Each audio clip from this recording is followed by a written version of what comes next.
represent one time. I go by the name of DJ MoonDawg from GCI, Monday through Friday, 6 to midnight. What's up, y'all? Welcome, welcome, welcome. Listen. All right. Check it out. I know the energy's hype. We're gonna keep it hype. But hold on. Listen. The longer we get this going, I want to get the information to you because these gentlemen are up here to share their knowledge. These are people that have been extremely successful in the music industry on various levels, and I want to make sure we get this info to you. So a couple of things before we start. First, I'm going to give you guys an opportunity to do a Q&A at the end of the discussion here. All right, the easiest way we're going to do this, you already got Twitter, so make sure throughout the panel discussion here, you hop on your Twitter and tag us at WGCI, use the hashtag WGCI Music Summit as well, and we're going to pull those at the end. So, you know, at any point through this, you got a question, tweet it to us so we can get that to you, or get it to us and we can ask those to the panelists here, all right? That being said, let's introduce you all to my panelists here. And today's panel is on streaming, radio play, and basically artist branding, right? Three very important aspects of just the music game in today's age, right? So with that being said, this gentleman doesn't really need no introduction. He's been killing the game for years. Make some noise for Fat Joe, y'all.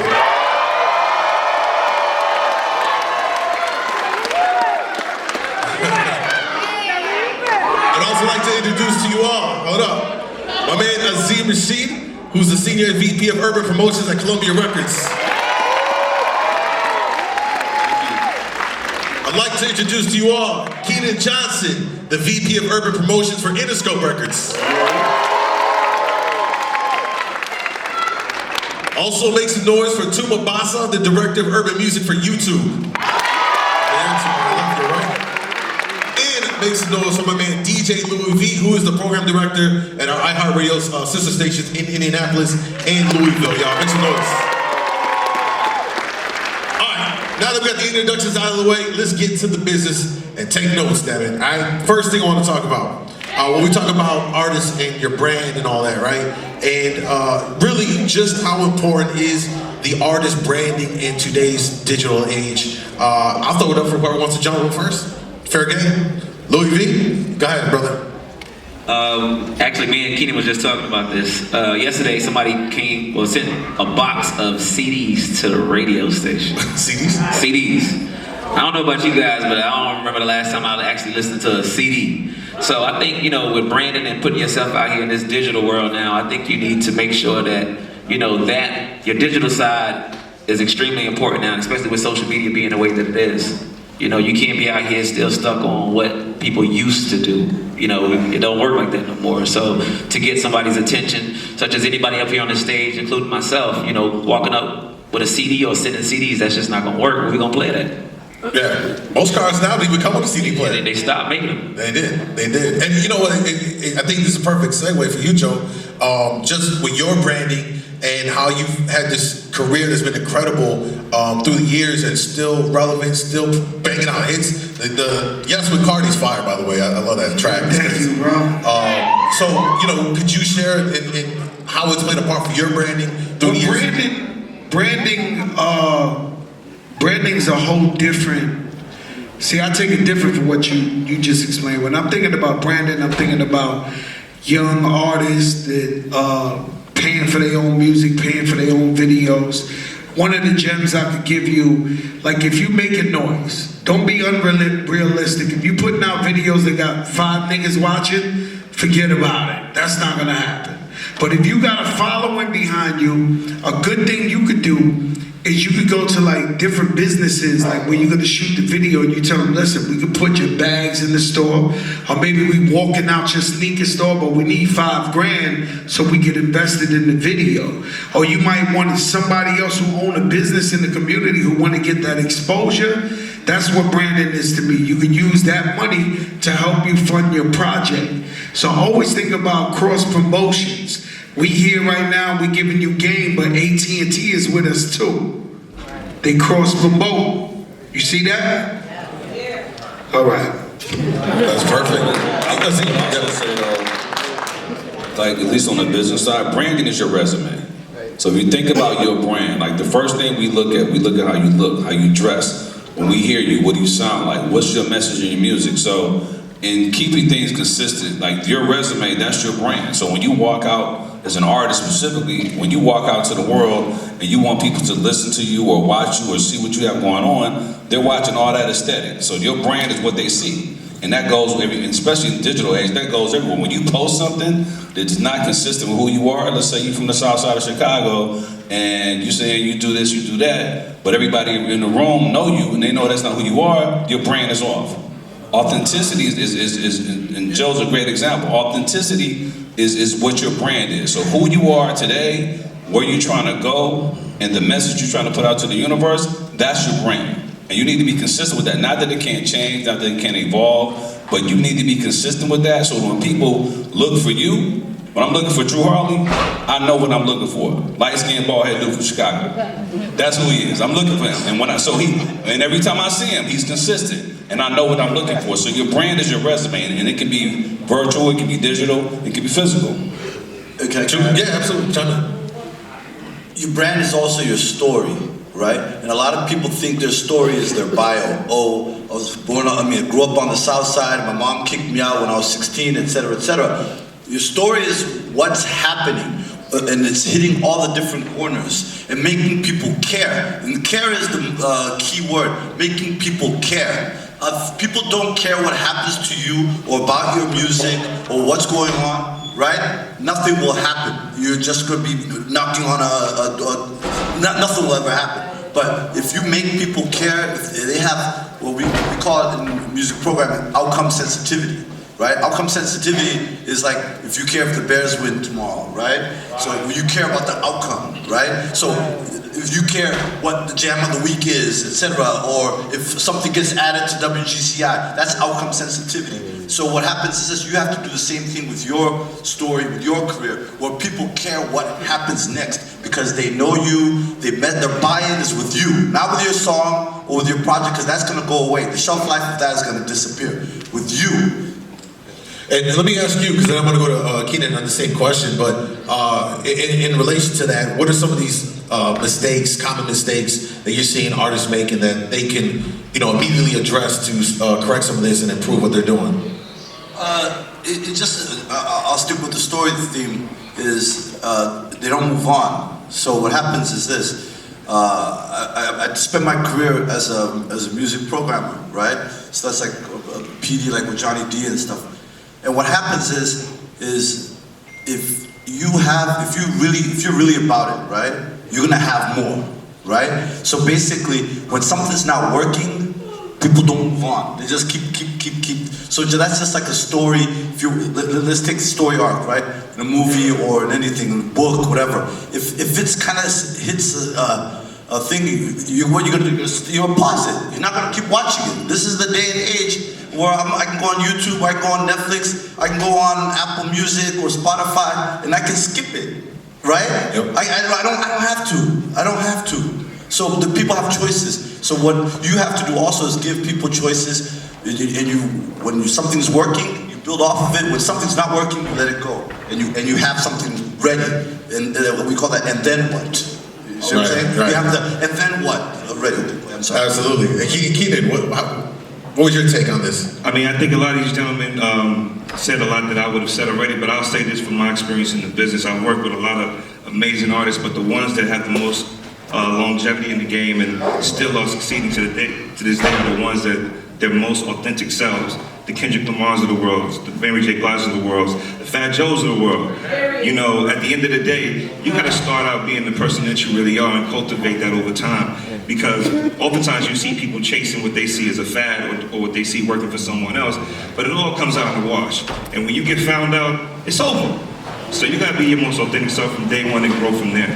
Yeah, I think to your point, people will dig up an old tweet or an old video and they'll be like, that wasn't you. You used to do it like that. They'll find it. If you're a good kid, be a good kid. It's all right. It's good kids in the hood. Yeah, absolutely. Now, with this next question, I love to get each of your take on this and try and keep it brief for the time's sake. But with each of you coming in from a programming perspective, label perspective, and an artist perspective, and label owner as well, what do you look for when you're looking for talent, an artist, or whether it's for a radio play, programming, or signing? Joe. I look for somebody who other people want to be like. So now, if you are artist, see, you gotta understand, Fat Joe. I'm gonna tell you, Fat Joe's greatest gift in the music game. People think is I pick good beats or whatever. I just spot talent. So if you could be outside a bodega and bump into a fatter Puerto Rican dude and make him big pun and make him the first Latino to sell 2 million, or see a girl Remy Ma making the #1 artist, or sign DJ Khaled and take him from just being, there's a million DJs, take him from just being a DJ to being who he is. I'm able to spot this talent. But it's something in you as an artist that you can't hide behind. It can't be a facade. It gotta be something that stands out that I say, you know what? Other people gonna wanna be like this person.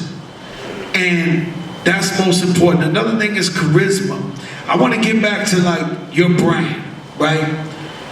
You are your brand, right? So you should care about how you present yourself. You should care about the quality of your music. You should work more than everybody else. And when you come in this business as an artist, come in this business as a business person, because you realize Fat Joe been signed to Relativity, Atlantic Records, Capitol Records, E1. What's consistent with all them situations is Fat Joe. So even though I'm in a different record label, I'm representing my brand. I gotta make sure my videos look right, my collaborations is right, the music I make is right, because I care about my brand. You get what I'm saying? So you can't, and then a lot of mistakes artists do, say you get lucky enough to get signed to a major label.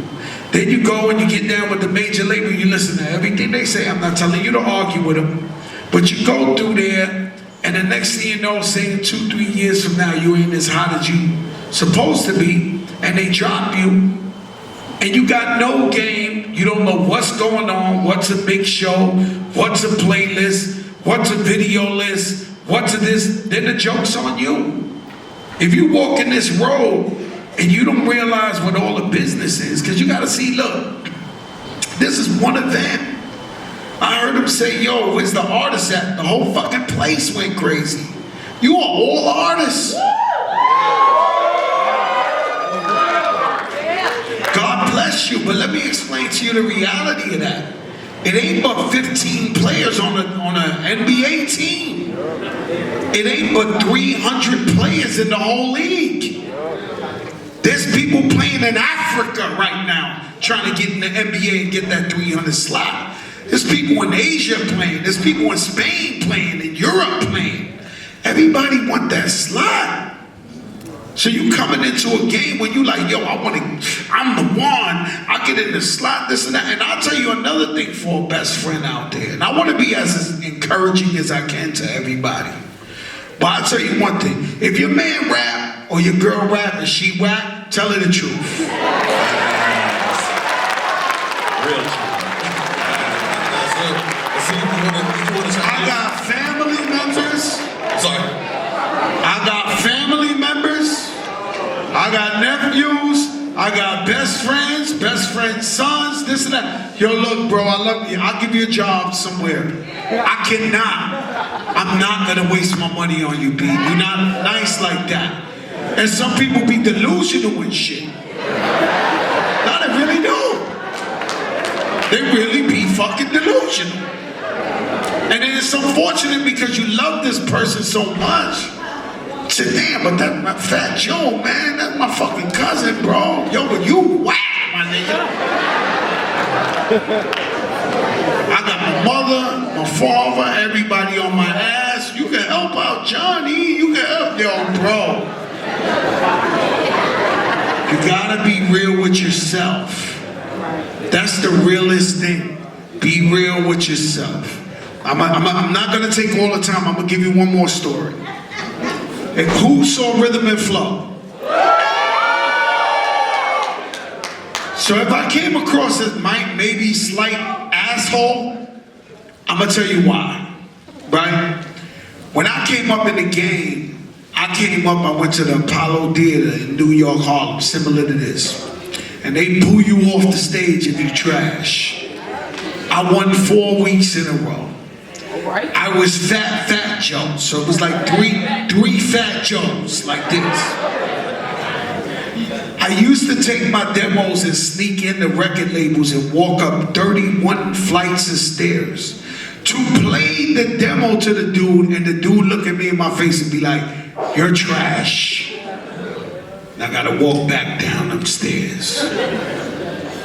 So now, when I tell you how hard it was for me, and I see people up there trying to get on and they bullshitting and all that, I'm like, damn, man, it's nice artists who want this platform. That's what got me upset on there. I had a great time, but I'm just trying to explain it to you, that we take this shit serious. We take this shit serious. All right. Azim, from your perspective on the label side, right? And can you just share your thoughts as far as what we're talking about here, which is looking at artists and how you decide you're gonna rock with them or not? I mean, Joe summed it up, but I think realistically, if I can give you a couple just things to hit on, you need to have purpose in your music. Whatever it is, it has to be a vision. It has to come across, because music is an emotional medium. It has to make people feel something, right? There's 1,000 people in this room. We can play one song.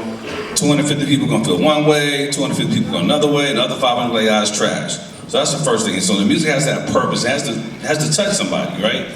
As far as you and what you're trying to get to, like, we're not gonna miss. Like, Tuma's here, and that's a great example. Like, YouTube's probably the #1 free asset that any of you guys have. Me and Joe, we go back the same amount of time. Like, we used to be in the trunk, literally passing all the music and CDs on the corner, right?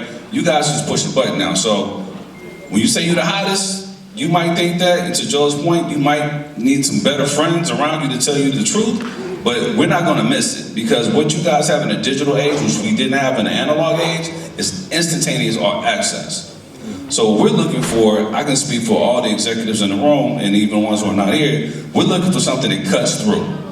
All the things that Joe talked about is star quality. When somebody walks in the room, you're like, oh, who's that?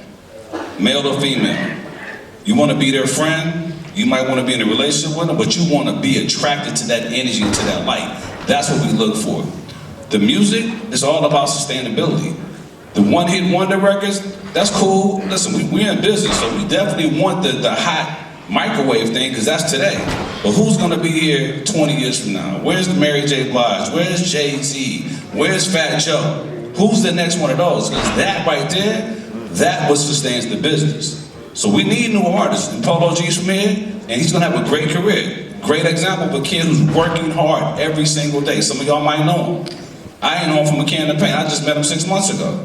But now he's a staple in the community. He's putting out music every day. He's putting out videos every day. He's trying to fulfill his prophecy, right?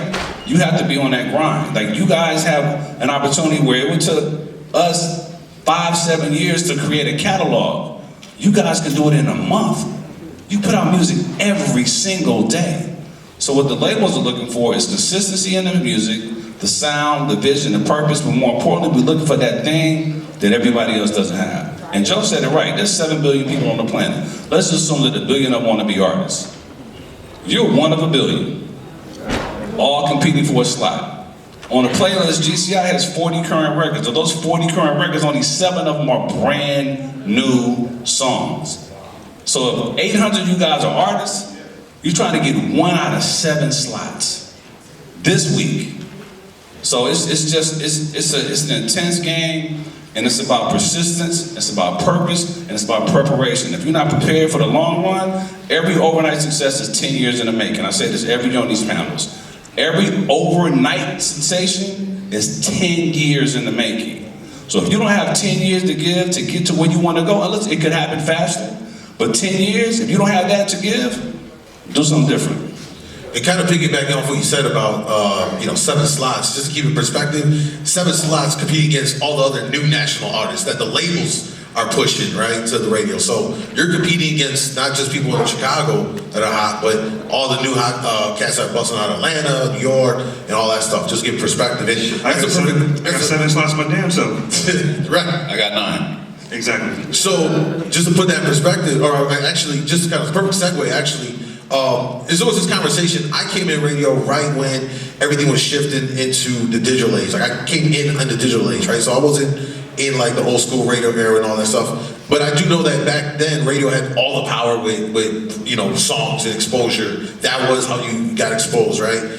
I came in the game where it was, you would find stuff on Dat Piff, mixtapes, Hot New Hip Hop, all these other sites and stuff like that. And then streaming blew everything out of the water and took over, knocked the blogs off, and it just became Spotify, Pandora, YouTube, so on and so forth. So the question I want to ask you, and I'll start with Keinon here, and we'll go to my man Louis V, is when the conversation comes up about which one is the go-to, you know, radio versus streaming platforms, what's your kind of thoughts and perspective on that, and how that all kind of plays in today's game? Different artists are in different stages of their careers, but you know, ultimately, if you're just starting out in this new digital age, you should not be worrying about trying to get your record on radio first. That's like the dumbest thing you could ever do. Like, he just gave you all the stats, first of all, of how little slots you have to even get in and the competition out there. You have all these free platforms to, one, develop and build yourself, from social media to these streaming platforms, to build over time and actually get us to the point where if your streams are growing and record by record you're growing your audience, we'll find you.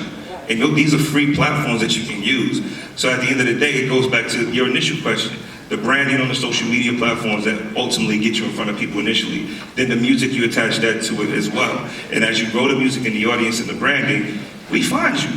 And at that point, we're gonna take you to radio. But radio should not be your focus today. That's an expensive proposition. And you should not be worried about that today. Louis V, you want to chime in from a radio perspective? Yeah, I agree with him. Just a quick story, like even with the baby. You know, I'm from the South.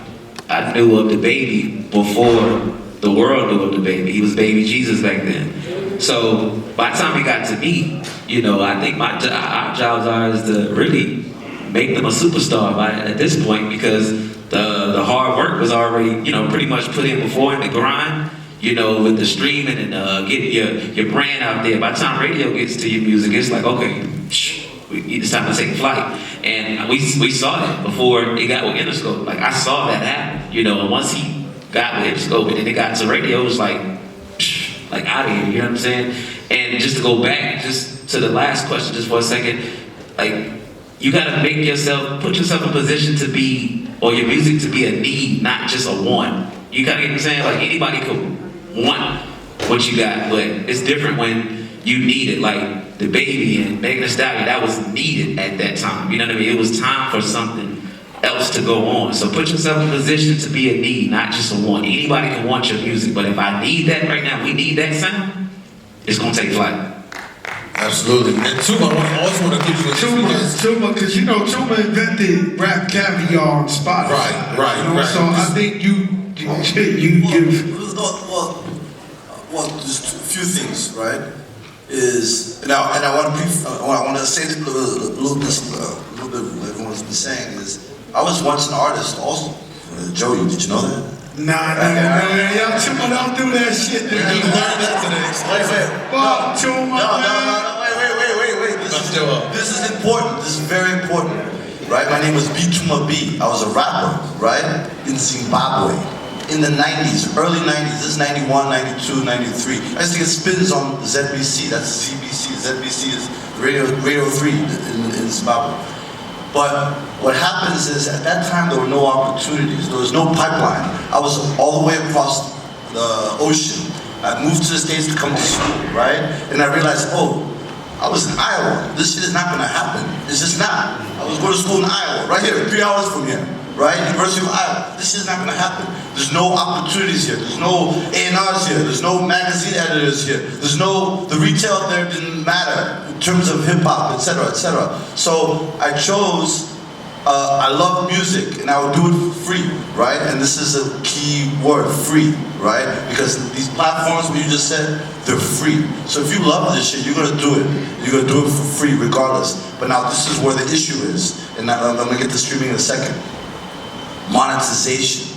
If you're gonna do this for a living, if this is gonna be, if this is what's gonna pay your bills, because you're gonna have kids, you're gonna have responsibility, you're gonna have aging parents, You have life incidents. Maybe you have to go to the hospital, etc. So monetization, and this is where the streaming comes in, and why what they're saying is so important before you even get to the radio. What you want to do, because by the way, you can use YouTube for free, you can use SoundCloud for free. It doesn't cost very much to put something on. What's the aggregator?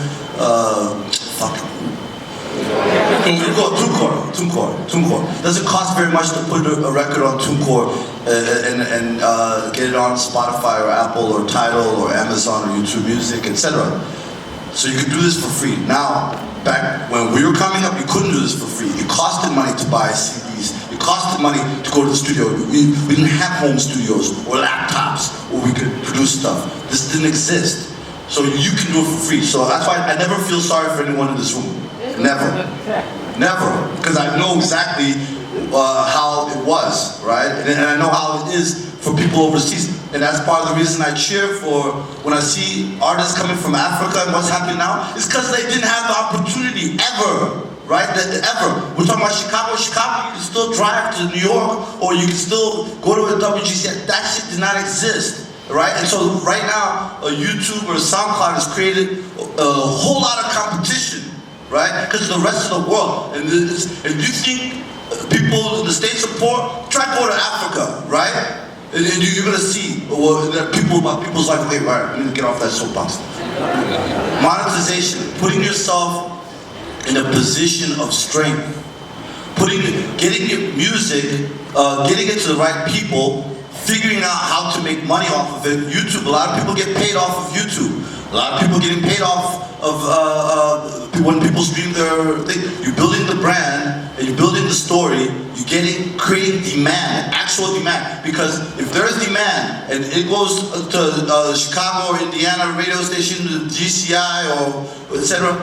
Guess what? They want some of that demand. They want some of your audience. So what you have to do is you put yourself in a position. The new CDs out the trunk, and the reason why Master P or Too Short or whoever sold their CDs out the trunk is because they couldn't afford storage or retail space or an office, right? So they made it like a food truck. Put the CDs in the back of the trunk and went around selling it. The new CDs out the trunk is the YouTube. Is the streaming services, right? So you build your entrepreneurial dreams or whatever, your business model, your branding, etc., on these platforms, and then you go and say, hey, look, this is my demand. I have proof, evidence. And by the way, I'm not begging you. I'm in a position of strength because I'm going to keep it moving if you don't mess with my records.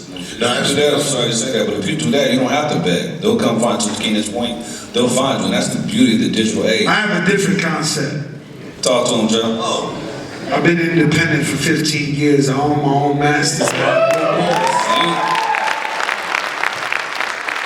have no boss. So the buck stops here.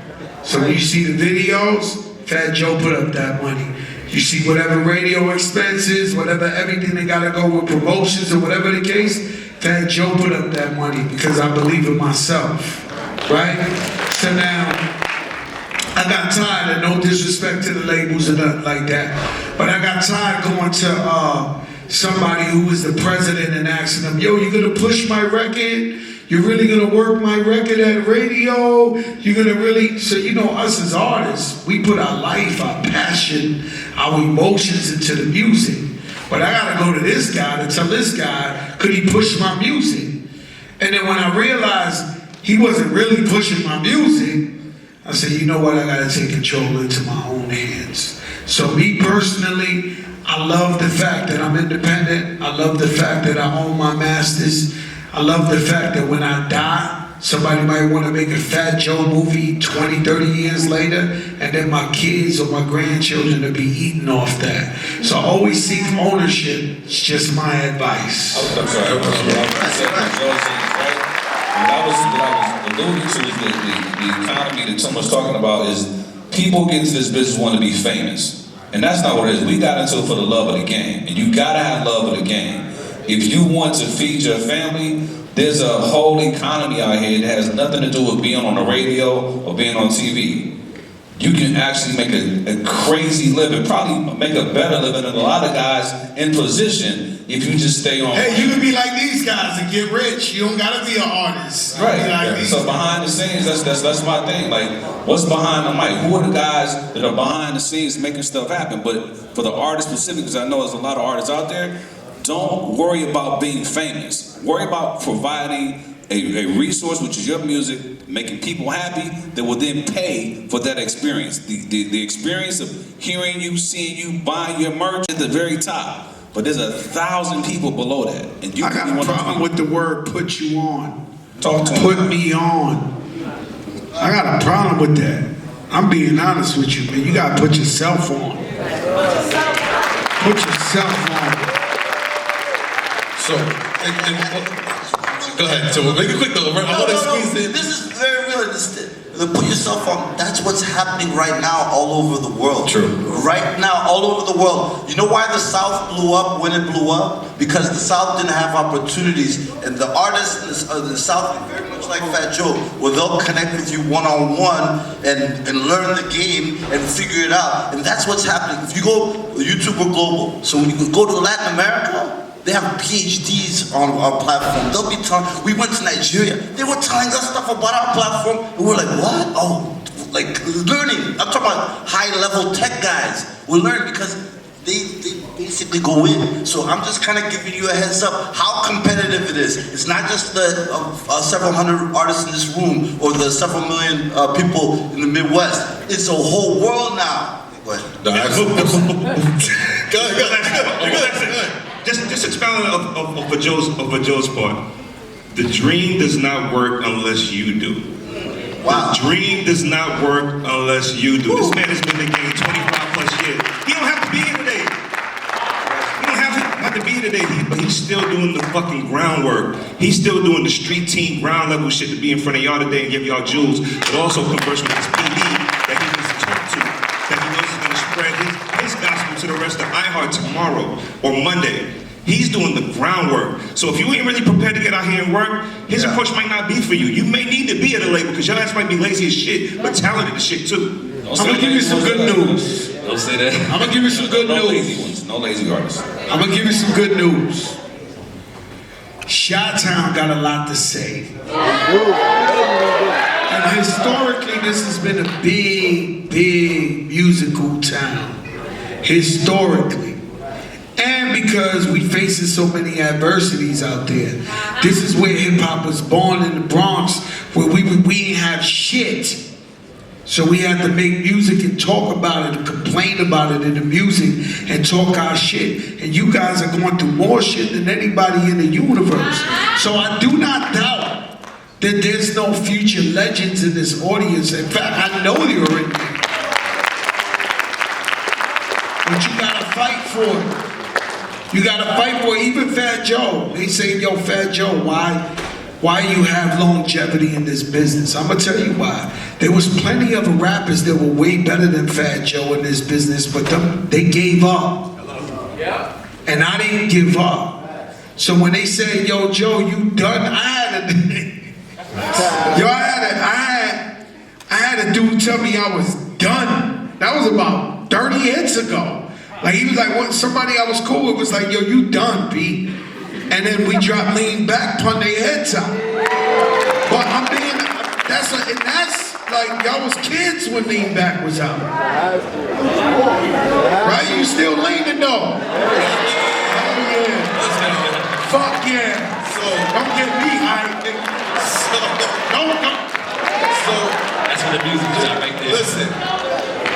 I'm gonna go right to this question. We are pressed for time, man. This has been incredible, these gems. I hope you really let this sink in and apply it to what you're doing so you can grow.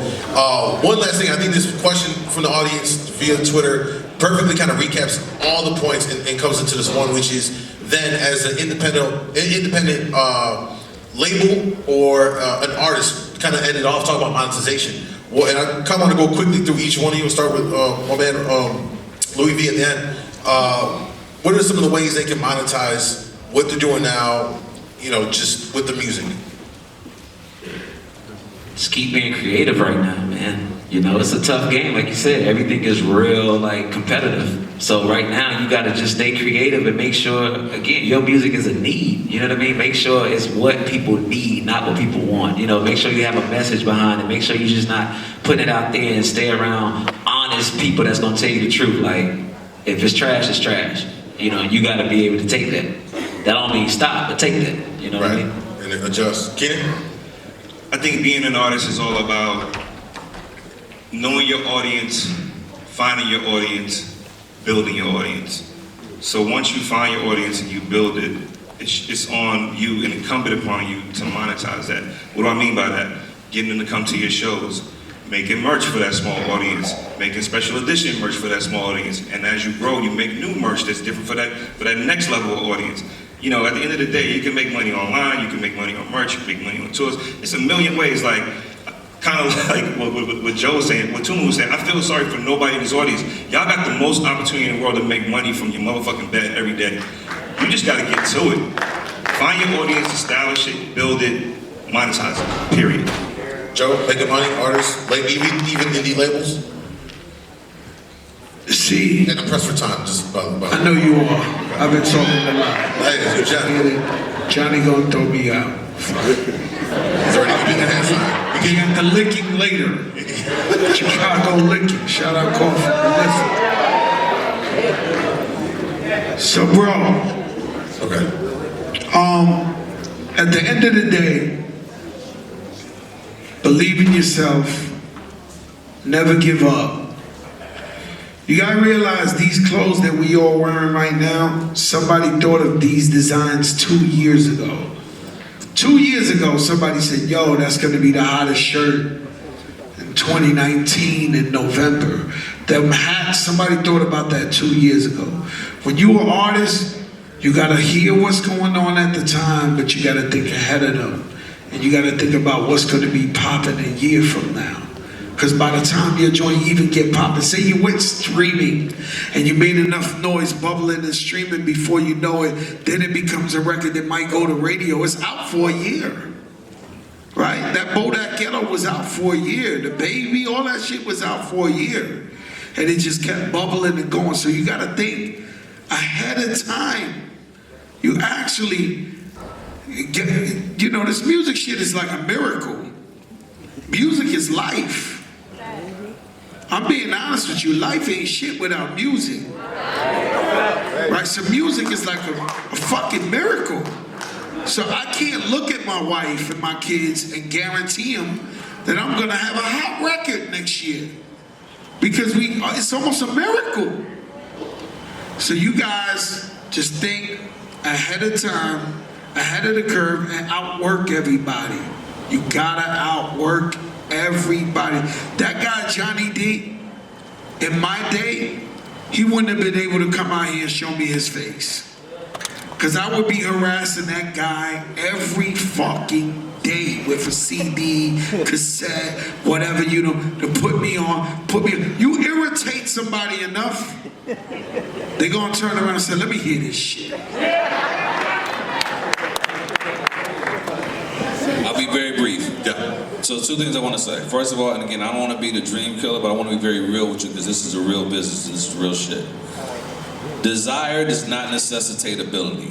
And what that means is this. I love basketball. I can't play for shit. But I can coach. I could be a trainer. Hell, I could be on a man Joe get this money up. So I ain't got to be on the court. So all of you guys out who have dreams of being in the business, and I speak as an advocate, as a former artist myself, I had a 5-year career as an artist, I have a gold record, but I've had a 25-year career as an executive. And I'm still going, and I'm blessed. Alhamdulillah. Alhamdulillah. The second thing I want to say is this, and it goes back to what Joe said. I have 3 P's. I tell my staff every day. We have purpose in the morning. We get up to work. We get up to work hard and outwork everybody. Because the one thing that we all have consistent, 24 hours, same day. The difference between me and you, I'm gonna be up 23. Second, you gotta be persistent. That's what Joe talked about, aggravating people. Persistence, persistence, persistence. Water on a rock makes a hole over time. So you gotta be persistent. And lastly, just got to understand the patience. It don't happen in your time, it happen in God's time. And when it's your time, can't nobody stop you. I'm a living testament. I'm a witness. I'm telling you. So be prayerful, be purposeful, be persistent. The rest will take care of itself. Tuma, bring us home. All right, I'll be quick. So I told you the story that I was once an artist, a creator, but I made a conscious decision, like Azim, to be a curator, and that's basically dealing with music that's already done and telling a new story, or creating a new story with your music, right? I want to basically recruit DJs are curators, editors are curators, bloggers. Social media, you have to curate for people to care about your page. You have to curate your pages, etc. I want to challenge you: the way you promote your music, the way you market your music, to do it artfully. Don't do it in an irritating fashion, because that will turn people off and eventually mute. You might get that chance if it's really good, right? But to do it in an artful fashion, to have vision, to have the charisma or gravitas. You know what I mean? When you do it, and that way that you're excited, and that yeah, as I said, be a curator. Yeah, join us. There it is, y'all. Make some noise for the panel, y'all. Facts, y'all. Azim Rashid, Keinon Johnson, Tuma, Basa, DJ Louis V. I'm DJ MoonDawg. Now, before we finish this thing up, we're gonna take a second here, and we're gonna have a special presentation from my girl Frankie Robinson. You know her on the middays on GC. Hey! From Recast Chicago for Mr. Azim Rashid. Azim! You gonna fight? Zima. Azim, you are amazing, and on behalf of Recast Chicago, my girl Erica, make some noise. And WGCI, we would like to honor you, Azim Rashid, as our 2019 Man of Resilience for your constant work in Black music and being a great role model for our African-American young men. Keep shining. We salute you. I love you, and I know how hard your ass works. Make some noise! Erica? My name is Erica Davis, and I represent Recast Chicago. And we are so excited about partnering with 107.5 WGCI in this amazing event. We really want to tell Azim that we appreciate who you are and what you do, and what you do impacts so many young men of color. And we want to continue to encourage you to encourage them to be all that they can be. Our goal for Recast Chicago is to build resilient communities, and you help us do that every day. We thank you. Awesome. I just want to say thank you. First of all, praise to Allah. Yes. All my blessings go through God. Secondly, and I just found out about this a couple of days ago because I posted the post like Johnny told me to, and I didn't see the word honoree. And my posts get about 85 to 100 likes. I got like 400 likes on this thing. And I'm like, what happened? And I looked again, I saw the word honoree. So I want to thank Johnny, Derek, the whole WGCI team, the whole Chicago.